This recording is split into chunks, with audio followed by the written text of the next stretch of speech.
Hello everybody and welcome into another edition of Patriot Softball Weekly. We're out here on this beautiful day here at the FMU Softball Stadium here at Francis Marion. My guest to my right, as always, is head coach Stacey Vallee. Coach, thanks for being here. Thank you again. I know you guys had a tough weekend down at Florida. You went down to St. Leo. Kind of started off in a high note, but kind of give us your thoughts to open up here overall on the whole weekend. Yeah, we won the first game. We played really well. The girls did a great job. I think we definitely dominated that game. Taylor just did a great job pitching on the mound. And then the other three games, I definitely, as most coaches might say a lot of times, I definitely think we could have won them. I mean, definitely one game we were up 6-2 up until the sixth inning, so obviously I think we could have won that one. And the other ones were close as well. And I can talk about each one of them individually as you want me to, but I definitely think we did well. We were just, a little bit away. We got to execute and do our jobs.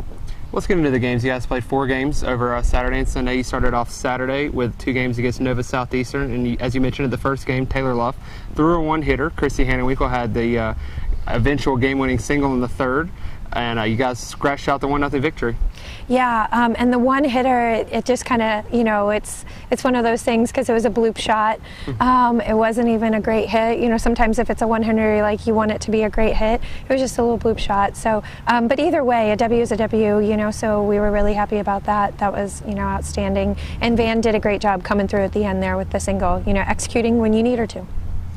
You guys came out and played them again later that afternoon. I don't know, you must have made them mad because they came out hot, put up a few runs on you guys. You were in the game there towards the end, but just couldn't get the runs to fall, and they ended up splitting with you guys. Yeah, I think we just got behind early, and that that kind of hurt us a little bit. I think if we would have not allowed that to happen, we would have been in the game a little bit more. I think in that particular game, starting off behind, off a decent team, I think we just, that's where we shot ourselves in the foot. Well, let's move now to Sunday. You guys played Palm Beach Atlantic on the first game of the day. Probably the best team you guys faced, and you guys came out, went up 5-0, looking good. But the big inning came for them in the 6th. You guys ended up falling behind. A couple hits, couldn't fall, and you ended up taking the loss.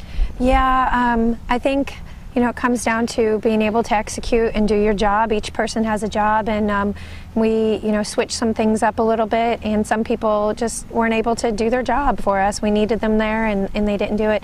And being ahead 6-2 up until the 6th inning, and then spotting them some runs late off of walks and some hits, yeah, but some walks and some pass balls, that definitely hurt. I definitely think we were as good, or I can probably say better than that team, and they are. They're doing well. So it feels good to know that we are as good or better, but we still have to get the W. And then final game of the tournament, you guys faced off against the host, St. Leo. That was a close game. You dropped the game by only 2 runs. You were in it there late, had a chance to put up a run in the very last inning, had runners on base. Big hit just couldn't fall, though. Yeah, and what you guys couldn't see from stats was the fact that I believe it was the 2nd inning, Ashley Burney actually hit a home run over the fence, and the center fielder brought it back over the fence. So, I mean, and she was, the whole weekend, she was on fire, literally hitting line drives left and right. I think it was Palm Beach Atlantic that actually had a girl set up in right center field, and she lined a shot right to her, and the girl just happened to be placed in the right exact spot. So just little things like that, to have a home run pulled back, I think that hurt, not hurt, but it definitely would have helped. It was kind of like, but the girls did really well. They definitely were fighting the whole entire time that game. Well, you mentioned Ashley Burney. She is down from Florida, so maybe some of the players that she's played travel ball with know what her power was, and so they knew how to play her and how to really protect against her. That could be a possibility, but again, like I said, she was really hitting really well this week, and she's definitely in the last couple weeks really come alive. She was struggling there at the beginning, but she's done really well in the last couple weeks. And then Taylor Luff had the big game, but then unfortunately with some of the other pitchers coming into some trouble, you had to use her for the last 2 games on Sunday, and probably by the time the St. Leo game came around, I'm sure her arm had to be very, very tired. It was more her legs. She was just tired, and the other thing is with this crazy winter, is one of our first warm games of the year, and so she was a little bit tired in her legs and a little bit hot.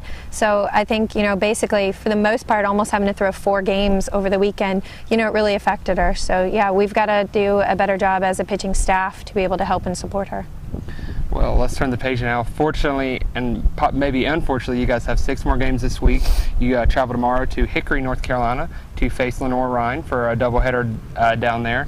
And then Peach Belt play starts this weekend. You guys make the long trip to Georgia Southwestern and Columbus State. What are going to be the biggest keys to this weekend's games? I think, well, starting off with Lenore-Rhine, we hopefully the rain will stay away. But they're doing well. They're in I think the top 4 or 5 of our region talks right now, and so we definitely have to come out and face them, well, and show the rest of the region what we're all about, and start playing like we know how, and executing like I said before. And then for the weekend, we want to start off conference play strong. We want to show people what we can do.